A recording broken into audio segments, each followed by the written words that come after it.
Road వేసుకుంటా బాటాకు కొంచెం కావాలని 5 lakhs ఇస్తామని చెప్పి సార్ చెప్పిండే కేఎల్ఆర్ సార్. కేఎల్ఆర్ సార్ చెప్తే 5 lakhs ఇచ్చిండు. అది 1 సంవత్సరం వాడుకుంటున్నాడు. 1 సంవత్సరం వాడుకున్న తర్వాత మళ్ళీ అందులో పోతే ఇక రానిస్తాడు సార్ మమ్మల్ని. అలా పొలంలో అడుగుబెట్టనిస్తాడు, ఏం చేయనిస్తాడు. మొన్న మొన్న మొన్న సర్వేయర్ వచ్చాడు, మహేశ్వరం సర్వేయర్, ఆయన పేరు ప్రేమ్ కుమార్. నిన్న డేట్ వేసి ఈ రోజు మాకు అది ఇచ్చింది సార్, నోటీస్ ఇచ్చి మొత్తం ఆఫ్ చేసేసాడు పని. మొత్తం బోర్డులు బాధేసాడు, పోనిస్తలేడు. 200 మంది పోలీసులు వచ్చారు. మేము మా అమ్మ కూడా మా దగ్గర వీడియో ఉన్నాయి, కాల్మోగ్ని అవి ఆపితే అందరు నూకేసారు సార్. అది ప్రేమ్ కుమార్ నూకేసాడు, వాళ్ళందరూ కలిసి నూకేసారు సర్వేయర్. అసలు పొలంలోకి అడుగు పెట్టనిస్తలేదు మమ్మల్ని. దొంగలు ఎవరు అసలు యాక్చువల్ గా? కేఎల్ఆర్ వర్మ వీళ్ళిద్దరు. ఎప్పటి నుంచి కొట్లాడుతున్నారు మీరు? మేము 2020 నుంచి సార్. 2019 నుంచి నా దగ్గర ఎక్నాలజ్మెంట్లు ఉన్నాయి సార్. 2019 నుంచి 18 లో కూడా ఇచ్చినవి కూడా ఉన్నాయి మా దగ్గర, ఎక్నాలజ్మెంట్లు ఉన్నాయి. ఎంఆర్ వాళ్ళు ఇచ్చినాం, ఆర్డీ వాళ్ళు ఇచ్చినాం. మనకు ఇక్కడ మా తుక్కుగూడ దగ్గర, ఇక్కడ మంకాల దగ్గర ఇక్కడ ఒకటి పెట్టారు, క్యాంపు పెట్టారు. అప్పుడు కూడా పోయి ఇచ్చినాం. అయినా కూడా వాళ్ళు ఏది పట్టించుకోరు. అవి తీసుకుంటారు, అవి ఎక్కడ వేస్తారో చెత్తపుట్టలు వేసేస్తారు సార్. అవన్నీ ఇప్పుడు ఎట్లా మరి పోలీసులను ఎవరిని పెడుతున్నారు? పోలీసులు 2-3 వ్యాన్లు వస్తాయి. 2-3 వ్యాన్లు వచ్చి ఎవడు వస్తాడు బైక్ నన్ను అక్కడ నుండి నన్ను వెళ్ళిపో, మీదేం లేదు, వెళ్ళిపోరు అని అంటాడు. రానియాడు. మా పొలాల దగ్గరికి మమ్మల్ని రానియాడు. మా భూమి దగ్గరికి మమ్మల్ని రానియారు. నా పేరు బొల్లు చంద్రయ్య. 2 ఎకరాల 18 గుంటలు ఉంటున్నాడు. అయితే రోడ్డు గురించి అని తీసుకున్నాం, ఇచ్చిండు 5 లక్షలు ఇచ్చిండు. అయితే సంవత్సరం వాడుకుంటా నేను అక్కడికి బండ్ నడుస్తాయని చెప్పిండు. సరే అన్నాం, సైన్ పెట్టినాం, తిట్టుకున్నాం. మళ్ళా తర్వాత వెనక్కి రాని భూమి కొనలే.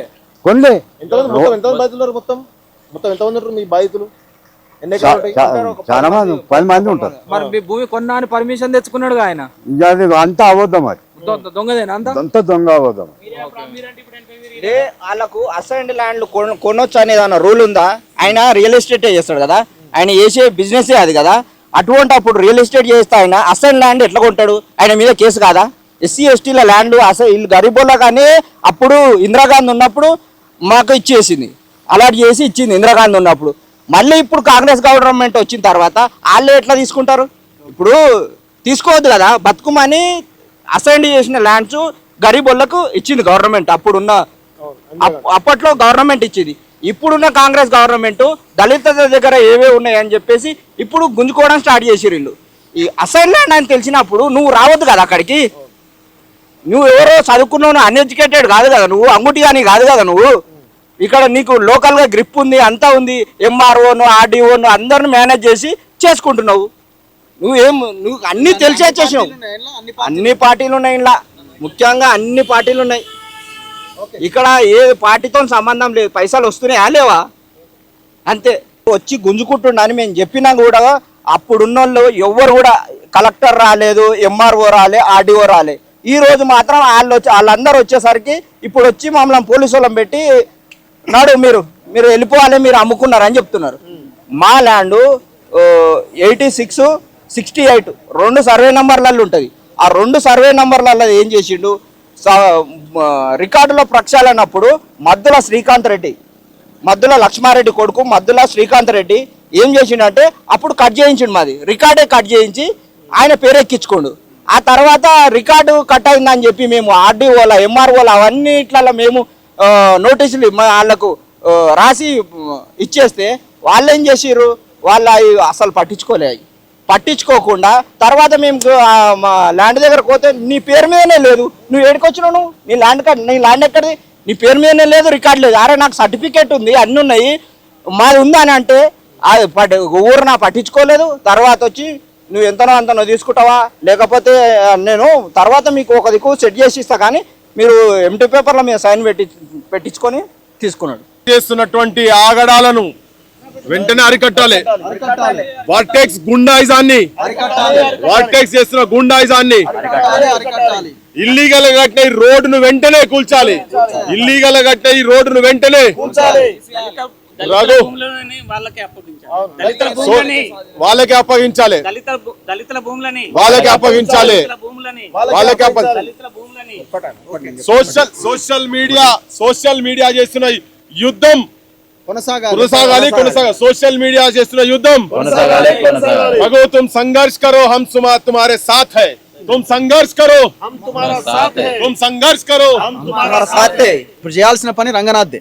ఇప్పుడు మనం నిలబడ్డది కల్వర్ట్, 150 ఫీట్ల రోడ్డు పైన వేసిన కల్వర్ట్ ఇది. చూడండి, ఇది కల్వర్ట్ మనకు కనిపిస్తుంది. ఆ ముందుది చెరువు కనబడుతుంది కదా, సూరన్ చెరువు. అది సూరన్ చెరువు. ఇంతవరదాకా చెరువే ఇది, టోటల్ FTL ఏరియానే ఇది. మనకు వాళ్ళు మట్టి పోసినటువంటి దృశ్యాలు కూడా ఇక్కడ కనబడతాయి.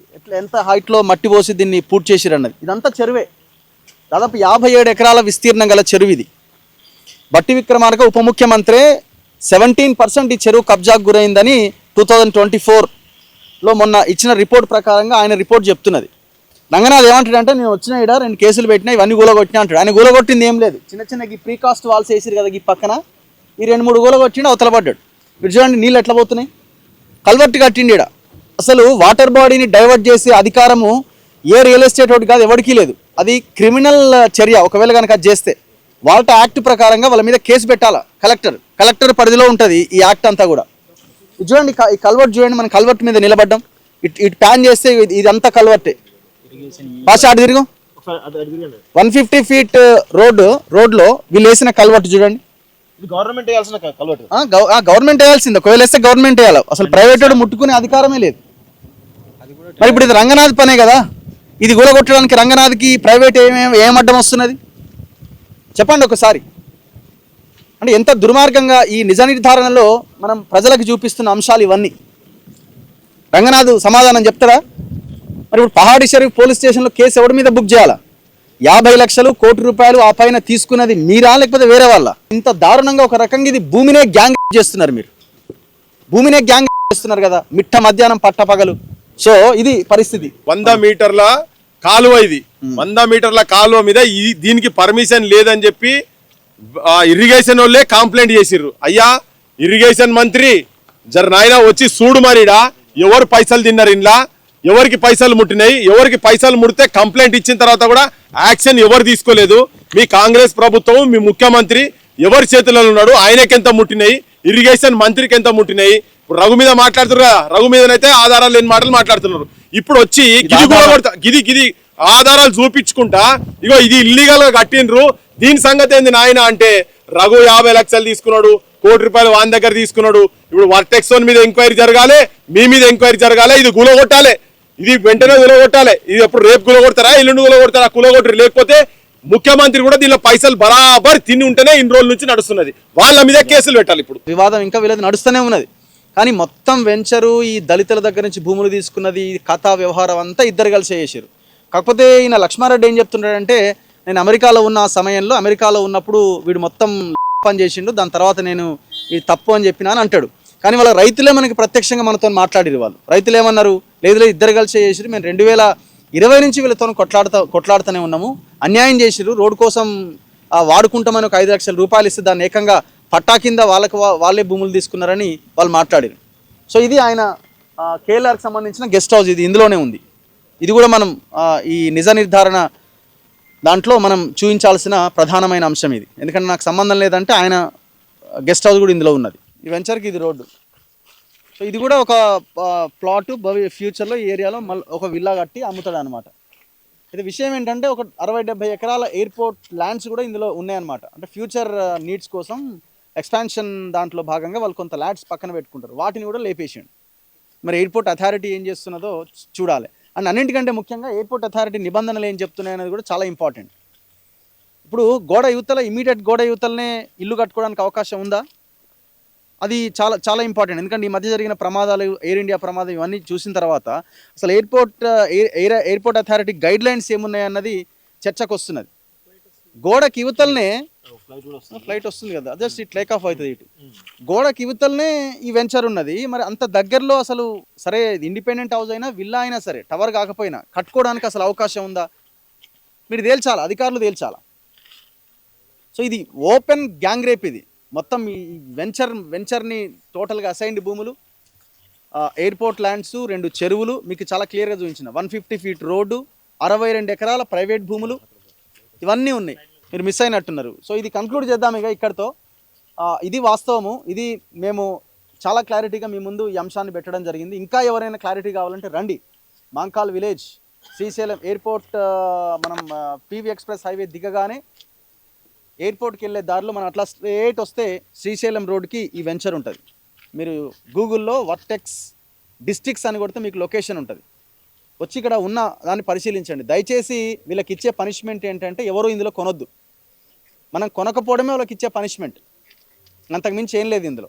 ప్రభుత్వం ఇప్పటికైనా బుద్ధి తెచ్చుకొని, ఇందులో అందరూ ఇన్వాల్వ్ అయినారు. నేను మళ్ళీ చెప్తున్నా, అన్ని పార్టీలు ఇందులో ఇన్వాల్వ్ అయినాయి. అన్ని పార్టీలు కలిసి చేసిన కుట్రనే ఇది. మా మీద ఇంకా 100 ఆరోపణలు చేయండి. మీరు నాకు తెలిసి ఏ ఎక్స్ట్రీమ్కైనా మీరు వెళ్తారు.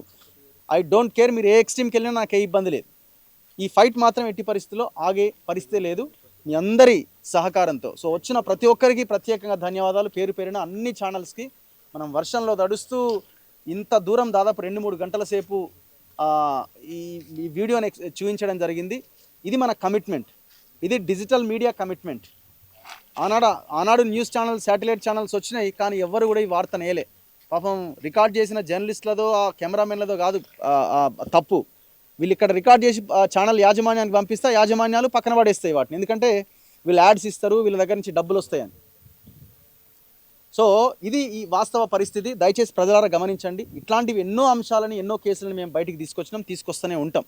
మీడియా మిత్రులందరికీ ఇక్కడికి వచ్చినందుకు ధన్యవాదాలు తెలుపుకుంటూ, అసలు రియల్ ఎస్టేట్ అంటేనే పెద్ద మోసం. తెలంగాణలో, అది హైదరాబాద్లో పెద్ద మోసం. ఇక్కడ పూర్వం ఎన్ని చెరువులు ఉండే, ఎన్ని గవర్నమెంట్ ల్యాండ్లు ఉండే అనేది ఎక్కడ లెక్కపత్రం లేదు. మొత్తం తెలంగాణ సాధించుకున్న తెల్లారి ఏదో అద్భుతాలు సృష్టిస్తున్నామని మొత్తం ఎక్కడికక్కడ ధరణి తెచ్చేసి దరిద్రం పెట్టేసింది తెలంగాణ మీద. మీరు ఎక్కడన్నా చూడుండ్రి, నేను ఇవాళ ఇది, మీరు ఇవాళ ఇది చూపెడుతుండ్రు. ఇంకో కాడ ఇదే వర్టెక్స్ ఆల్రెడీ నోటీస్ ఇచ్చిన, ఇదే వర్టెక్స్ ఏదైతే ఉందో ఇంకో కాడ నాలాని మొత్తం డైవర్షన్ చేసి పడేసింది. ఇనాం భూములని మొత్తం ఏది డెవలప్మెంట్కి తీసుకున్నది. తీసుకోవచ్చా చట్ట ప్రకారం? రామసముద్రం కుంట మియాపూర్లో ఈ సేమ్ ఇట్లే చెరువు మొత్తం కబ్జా పెట్టి అన్నీ. ఇంకోటి ఏంటి అంటే, ఒక ఎకరాల్లో హైరీజ్ బిల్డింగ్లు ఏవైతే ఉంటాయో నేషనల్ బిల్డింగ్ రూల్స్ ప్రకారం కానీ, స్టేట్ బిల్డింగ్ రూల్స్ ప్రకారం కానీ, కేంద్ర పర్యావరణ రూల్స్ ప్రకారం కానీ నీకు 1,20,000 అంటే ఒక ఎకరంలో 1,20,000 25,000 స్క్వేర్ ఫీట్లు ఎస్ఎఫ్టీ రావాలి.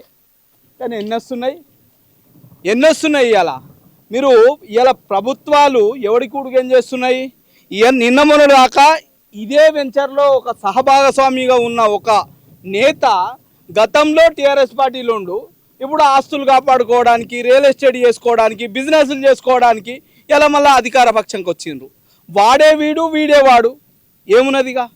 ఇక్కడ పక్కకే ఇదే వెంచర్లో పక్కకే పాపం ఎవరు కొమటోళ్ళు, గుప్తాలు, వాళ్ళ భూమిని కూడా ఈయన కూడా గుప్తానే అనుకుంటా, వర్టెక్స్ వర్మ. ఈ వర్టెక్స్ వర్మ మీద స్టేటస్కో ఉంది ఆర్డర్. స్టేటస్కో ఉండగా కూడా ఆ భూమిని ఎంక్రోచ్మెంట్ చేసి ఇలా వాళ్ళని అరిగోస పెడుతుండు. ఇలా ఇక్కడ ప్రభుత్వ భూములు, కుంటలు, చెరువులు అన్నీ మాయం చేసిన తర్వాత రేపు ప్రభుత్వం వెలికి తీస్తుంది ఇక్కడ కుంటుంది అని వెలికి తీసిన తర్వాత పరిస్థితి ఏంది? ఇలా మాలాంటి వాళ్ళం అన్యాయం ఎక్కడ జరుగుతుంది అక్కడ నిలబడుతున్నాం. నిలబడ్డప్పుడు ఇలా కుంటుంది అని ఐడెంటిఫై చేసిన తర్వాత 10 విల్లాలో 20 విల్లాలో కొన్న తర్వాత కొన్న వాళ్ళ పరిస్థితి ఏంది?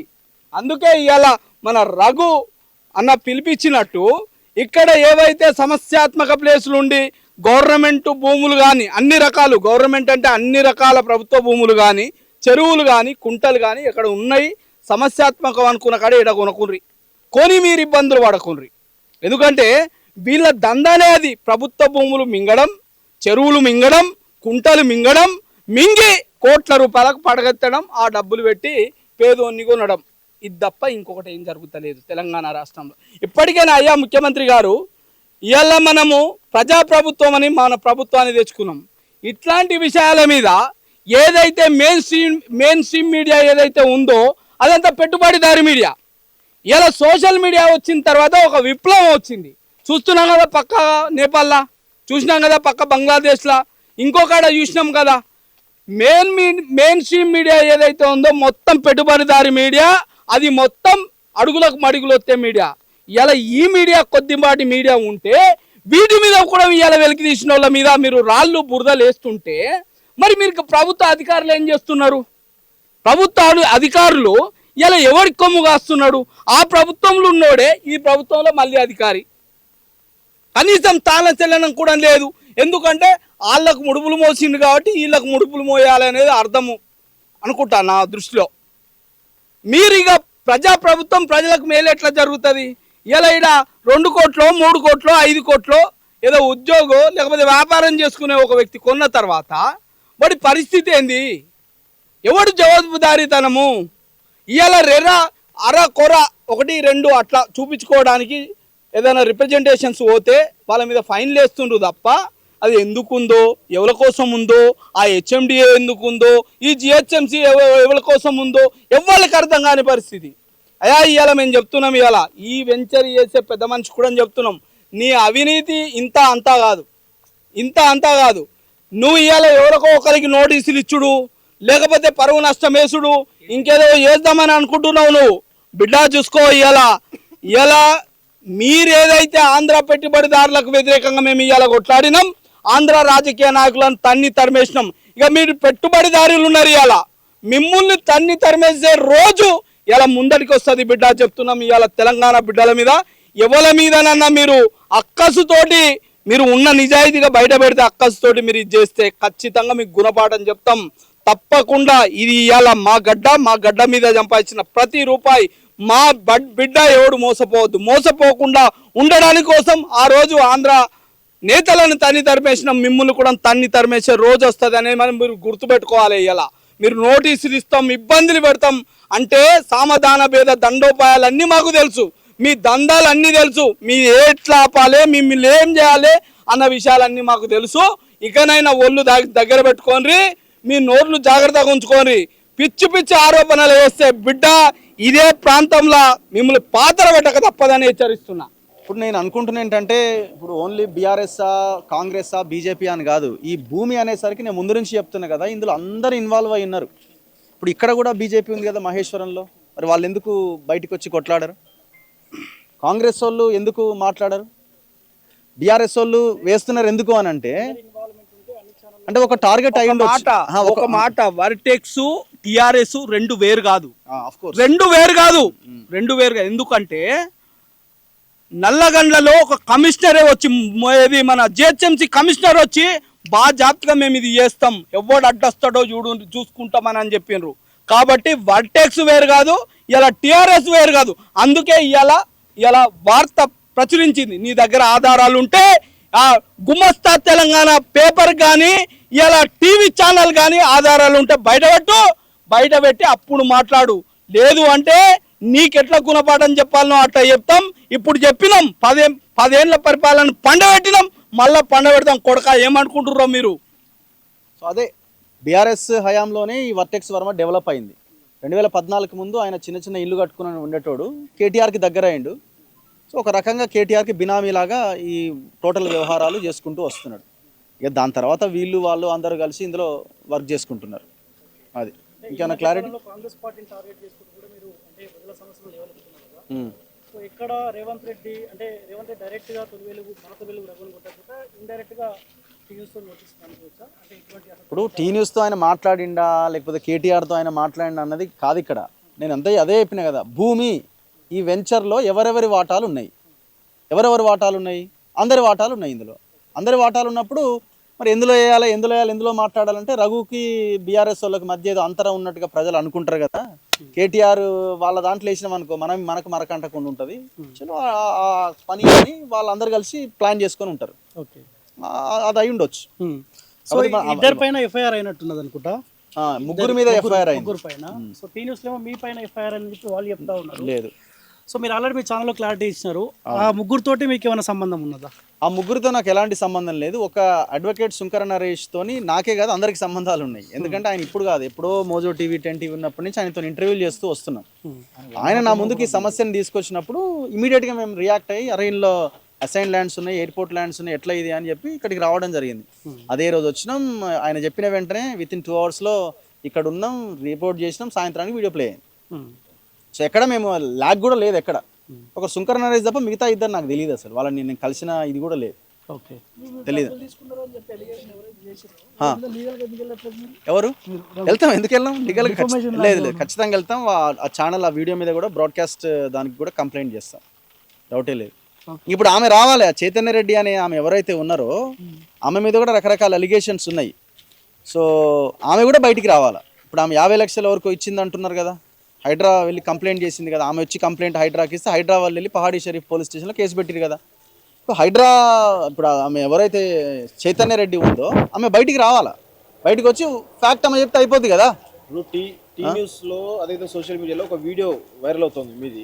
ఇది సర్వే నెంబర్ కాదు తప్పు తెలుసు చెప్పేసి అంటా ఉన్నారు. అసలు ఆ వీడియో ఎవరు తీసిరో అసలు ఆ వీడియో పాయింట్ ఏంటంటే నా ఎదురుగా కెమెరామెన్ నేను ఇద్దరం నేను మాట్లాడుతున్నప్పుడు పక్కన ఉన్న వాళ్ళ ప్రైవేట్ మాఫియా ఇప్పుడు మనకి ఎట్లాగైతే కొంతమంది లేడీస్ని పెట్టి వీడియోలు తీయించడం వాళ్ళు తీయించిన వీడియో. ఇప్పుడు వర్టెక్స్ వర్మ ప్రైవేట్ మాఫియా తీసినటువంటి వీడియోలు టీ న్యూస్కి ఎట్లా వచ్చినాయి? సో టీ న్యూస్కి ఎట్లా వచ్చినాయి అంటే కేటీఆర్ సంబంధంతో ఆ వీడియోలు అక్కడికి పోయినాయి. టీ న్యూస్కి ఏం సంబంధం? మళ్ళీ TV5 ఎంప్లాయ్ అని ఒక ఆయన చెప్తాడు. సో అసలు ఇప్పుడు మనం వీడు ఉన్నాము, మనం ఏమంటాం? ఇక్కడ నిలబడి ఇందులో దళితుల భూములు కబ్జా అయినాయి, ఎయిర్పోర్ట్ ల్యాండ్స్ కబ్జా అయినాయి అంటాం. ఇక్కడ దళితుల భూమి ఇక్కడ లేకపోవచ్చు, ఇదే వెంచర్లో గాడ అవతల ఉంటుంది కదా. ఈ సర్వే నెంబర్ ఇది కాదు అంటే ఎంట్రన్స్ అదే కదా. సో మనం ఒక దగ్గర నిలబడి మాట్లాడినప్పుడు నాకు సర్వే నెంబర్లు తెలియమంట. సర్వే నెంబర్లు తెలియకపోతేనే ఇంత పెద్ద వెంచర్ని ఎక్స్పోజ్ చేసేంత ధైర్యం మనకి ఎక్కడిది? ఇన్ని ఎందుకు చేస్తున్నాం? దీనిపైన మీ పోరాటం ఏ వైపు కొనసాగబోతుంది? సో ఇది కంటిన్యూ అవుతుంది. నా డిమాండ్ ఒకటే, ఆమె బయటికి రావాలి. ఆ చైతన్య రెడ్డి అనే ఆ మహిళ ఎవరైతే ఉన్నారో, ఆమె NRI ఎవరైతే ఉన్నారో, ఆమె హైదరాబాద్లోనే ఉన్నది కానీ ఆమె దాచుకుంటున్నది.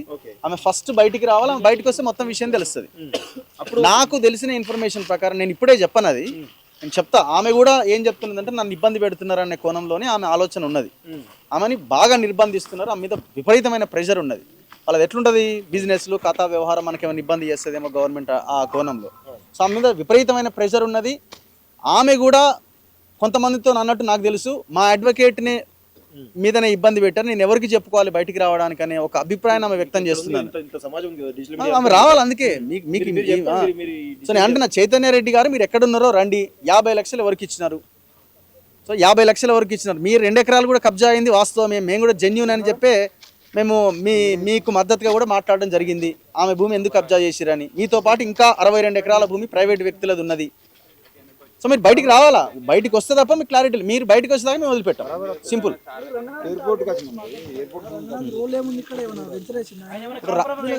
రంగనాథ్ ఇప్పుడు నేను చూపించిన కదా, రంగనాథ్ 2 చెరువులు ఇందులో కబ్జా అయినాయి. ఇప్పుడు రంగనాథ్ ఆన్సర్ చేయాలి. రంగనాథ్ ఏమంటుండు? రెండు కేసులు పెట్టినావు హైడ్రా అంటున్నాడు. ఏడబెట్టినావు కేసులు 2 హైడ్రా? నాకు తెలిసి హైడ్రా పోలీస్ స్టేషన్లో 0 FIR ఇంతవరకు. హైడ్రా పోలీస్ స్టేషన్ అని పెద్దగా ఉంటుంది కదా, మరి హైడ్రా పోలీస్ స్టేషన్ ఇంతవరకు ఎన్ని FIRలు అయినాయి? ఇన్ని కబ్జాలు మేము లెక్క తేల్చినాం, ఇంత భూమి కాపాడినాం అన్నారు కదా. మరి ఆ కబ్జాలు చేయడానికి సహకరించిన అధికారుల మీద ఎన్ని కేసులు పెట్టినారు? కబ్జాలు చేసిన వాళ్ళ మీద ఎన్ని కేసులు పెట్టినారు? ఎంతమందిని జైల్లో చేసినారు? ఇదంతా చెప్పాలి కదా. మేము వీడియో చేసినాం, ఆడ చేసినాం అని మాట్లాడుతున్నారు. ఇప్పుడు రంగనాథ్కి ఏం సంబంధం అంటే 2 చెరువులు ఉన్నాయి, గవర్నమెంట్ ల్యాండ్ ఉంది, మరి ఇవన్నీ ఆయన తేల్చాల్సినవి కదా. ఇంకోటి రంగనాథ్ ఏమంటాడు? మేము ప్రైవేట్ దాంట్లో జోలికి వెళ్ళాం, మేము శుంకర నరేష్ అబద్ధాలు చెప్పిండు అన్నాడు. ఓకే, మరి ప్రైవేట్ వ్యక్తుల జోలికి వెళ్ళను నువ్వు, ఆమెను పిలిపించుకొని ఆమెతో మాట్లాడి కాన్ఫరెన్స్లు పెట్టి ఇదంతా ఎందుకు చేసినావు? FIR మీరు చూడండి, ఈ ఇష్యూని అండర్ ఎంక్వైరీ అని పెట్టిండు. మరి ప్రైవేట్ వ్యక్తుల భూమి నువ్వు ఎంక్వైరీ ఎట్లా చేస్తావు? ఆ కాన్ఫరెన్స్లో మాట్లాడుతా నేను రోడ్డు తీసేస్తా అవసరం అయితే తప్పు ఉంటే అన్నాడు. మరి నువ్వు ఎట్లా తీస్తావు ప్రైవేట్ భూమి అయినప్పుడు? మీకు అవసరం చేసిన తర్వాత ఐఎమ్ రెడీ. వాళ్ళు ప్లాన్ తోటి ఉన్నారా లేరా అనేది మనకు సంబంధం లేదు. సరే, ఆయన టెక్నికల్గా ఆ పాయింట్ని ఆయన మెన్షన్ చేసి ఉండొచ్చేమో. నేను డబ్బులు తీసుకున్నట్టు మీరు నిరూపిస్తే, నేను ఆమెను కలిసినట్టు కానీ ఆమె నన్ను కలిసినట్టు కానీ, ఇంకెవరన్నా నా మనుషులు ఆమె దగ్గరికి పోయినట్టు కానీ ఆమె మనుషులు నా దగ్గరికి వచ్చినట్టు కానీ, వర్టెక్స్ వర్మన్ నేను కలిసినట్టు కానీ ఆయన నాకు కలిసినట్టు ఫోన్ చేసినట్టు కానీ, అన్నీ మీ దగ్గర ఉంటాయి కదా. ఇంత పెద్ద ఇంటెలిజెన్స్ వ్యవస్థ సిస్టమ్ ఉన్నది. కనుక్కోవడం ఎంతసేపు మీకు? కనుక్కోండి. అవసరమైతే నా ఆస్తుల మీద కూడా మీరు ఒక ఎంక్వైరీ కమిషన్ వేసుకోవచ్చు. రంగనాథ్ ఆస్తుల మీద కమిషన్ వేయాలి, నా ఆస్తుల మీద వేయాలి, వర్టెక్స్ వర్మ మీద ఆస్తుల మీద వేయాలి, టీ న్యూస్ ఆస్తులు వాళ్ళ సంబంధించిన వాళ్ళ మీద కూడా వేయాలి, సంతోష్ రావు ఆస్తులు వాళ్ళ భార్య ఆస్తుల పేర్ల మీద కూడా ఎంక్వైరీ జరగాలి. కిచెన్ గారు లక్ష్మారెడ్డి నేను అదే అంటున్నాను కదా, ఐఎమ్ రెడీ. మొత్తం 100 కోట్ల ఆస్తులు ఉంటే నేను మొన్ననే చెప్పిన, నాకు ఒక పేపరు లేకపోతే ఛానల్ ఇంకొంచెం డెవలప్ చేయడానికి డబ్బులు లేవు. పెట్టిన ఛానలే ప్రజల దగ్గర నుంచి డబ్బులు తీసుకొని ఛానల్ నిర్మాణం చేయబడ్డది.